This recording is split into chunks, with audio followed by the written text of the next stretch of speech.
ബോധം കെട്ട് കിടക്കുന്ന ദേവബാലയെ കണ്ടിട്ട് ഗായത്രി ദേവി ഒച്ച നിലവിളിക്കുകയാണ്.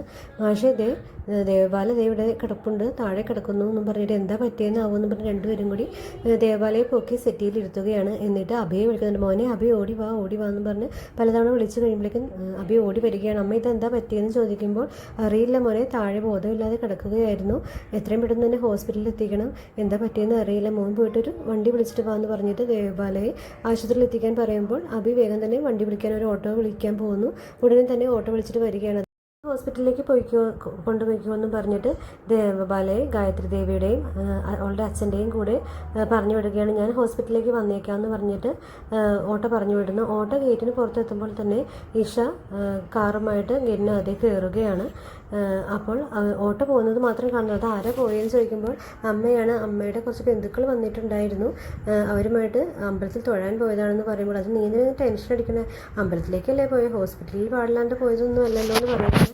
എന്തായാലും ഞാൻ വന്നത് അമ്മയോട് കാണാൻ വേണ്ടിയിട്ടായിരുന്നു, എന്തായാലും അമ്മ വരുന്നവരെ ഞാൻ വെയിറ്റ് ചെയ്യാമെന്ന് പറഞ്ഞ് അകത്ത് കയറി ഇരിക്കുകയാണ്. അപ്പോഴാണെങ്കിൽ ദേവബാലയുടെ ചെരുപ്പ് അവിടെ കിടക്കുന്നത് കണ്ടിട്ട് ഇഷ കാണാതെ വേഗം തന്നെ അഭിഷേക് അത് മാറ്റിയിടുകയാണ്. എന്നിട്ട് നിനക്ക് ഇത് ആകെ ടെൻഷൻ പോലെ, എന്തോ ഒരു സ്പെല്ലിംഗ് മിസ്റ്റേക്ക് ഉണ്ടല്ലോ, എന്ത് പറ്റി, നീ ഫുഡ് കഴിച്ച് ഇവിടെ എന്തെങ്കിലും ഇരിപ്പുണ്ടോ കഴിക്കാനായിട്ട്, ഞാൻ ഉണ്ടാക്കട്ടെ, നമുക്ക് ഒരുമിച്ച് കുക്ക് ചെയ്യാം, കല്യാണം കഴിയുമ്പോൾ ഒരുമിച്ച് കുക്കൊക്കെ ചെയ്യേണ്ടതല്ലേ എന്നൊക്കെ പറയുമ്പോൾ അതൊന്നും വേണ്ട, എനിക്ക് അത്യാവശ്യമായിട്ട് പുറത്ത് പോകാനുണ്ട്, നീ വെയിറ്റ് ചെയ്യുകയാണെങ്കിൽ ഇരിക്കുക, അതല്ലെങ്കിൽ നിങ്ങൾ പറയുമ്പോൾ തന്നെ എനിക്ക് നിന്നോടും കൂടി കുറച്ച് കാര്യങ്ങൾ സംസാരിക്കാനുണ്ടായിരുന്നു, എന്നാലും ഞാനും വരാൻ, പുറത്ത് പോയി സംസാരിക്കാം എന്ന് പറഞ്ഞ് അവരൊരു ടീ ഷോപ്പിൽ ചെന്ന് ഇരിക്കുകയാണ്. അവിടെ വെച്ച് സംസാരിക്കുകയാണ്. എന്താ പറയാനുള്ളതെന്ന് ചോദിക്കുമ്പോൾ നിൻ്റെ അടുത്ത് ഞാൻ നേരത്തെ പറഞ്ഞിട്ടില്ല, രാഹുൽ എന്ന് പറഞ്ഞ ഒരാളുണ്ടായിരുന്നു, ശ്രീനിവാസ് അങ്കിളിൻ്റെ ഫാമിലി ഫ്രണ്ടായ ശ്രീനിവാസ് അങ്കിളിൻ്റെ മകനാണ്.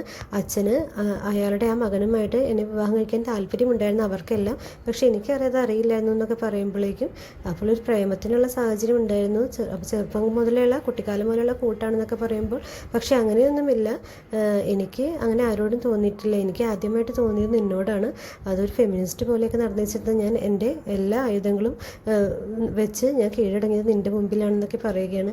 ഇതൊക്കെ നീ ഇപ്പോൾ പറയാൻ കാര്യം എന്താണെന്ന് ചോദിക്കുമ്പോൾ നിൻ്റെ അടുത്ത് എല്ലാം പറയണമെന്ന് എനിക്ക് തോന്നി, അങ്ങനെ ഒന്നും മറച്ചു വെക്കാൻ പാടില്ല, ഇനി ഒരുപക്ഷെ മറ്റൊരാൾ പറഞ്ഞറിയുമ്പോൾ ഞാൻ നിന്നോട് പറഞ്ഞില്ല എന്ന് തോന്നില്ലേ, അത് ശരിയല്ല, നമ്മളെ ഇനി ഒരു രഹസ്യം പാടില്ല എന്ന് പറഞ്ഞിട്ട് പറയുകയാണ്. ഇപ്പോൾ പറയാൻ കാര്യം എന്ന് പറഞ്ഞു കഴിഞ്ഞാൽ അയാൾ ഇന്നലെ എന്നെ കാണാൻ വന്നിരുന്നു രാഹുൽ, ഇനി ഓഫീസിൽ വരുമ്പോൾ നിന്നെ പരിചയപ്പെടാനിരിക്കുന്നുണ്ട്, അപ്പോൾ ഞാനല്ല അതിനു മുമ്പ് പറയേണ്ടത്, അതുകൊണ്ട് പറഞ്ഞതാണ്, നമ്മൾക്കിടയിൽ രഹസ്യം പാടില്ല എന്ന് പറഞ്ഞിട്ട് ഫുഡ് കൂടുതൽ ഓർഡർ ചെയ്യാൻ വേണ്ടി പോകുന്ന സമയത്ത് നമ്മുടെ അഭിഷേകം ആലോചിക്കുന്നുണ്ട്, എനിക്കിതുപോലെ ഇവളോട് തുറന്നു പറയാൻ കഴിയുന്നില്ലല്ലോ എന്ന്.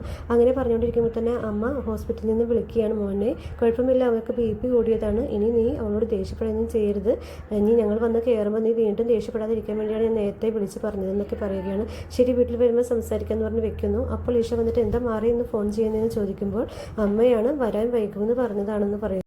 ദേവബാലയുടെ അഭിഷേകിൻ്റെയും വിവാഹം വീഡിയോയിൽ കണ്ട ആ അയൽവാസി അഭിഷേകിനെ ദേവരാജൻ മാഷിൻ്റെ അടുത്ത് ഏൽപ്പിച്ച ആ അങ്കിളിനോട് പോയിട്ട് പറയുകയാണ്, നിങ്ങളല്ലേ പറഞ്ഞത് അവർ തമ്മിൽ ഭയങ്കര ദേഷ്യവും വഴക്കമൊക്കെ ആയിരുന്നു, പക്ഷേ അവർ തമ്മിൽ കല്യാണം കഴിച്ചെന്നുള്ള വരുമ്പോൾ അങ്ങനെ വരാനുള്ള സാധ്യതയില്ല എന്ന് പറയുകയാണ്.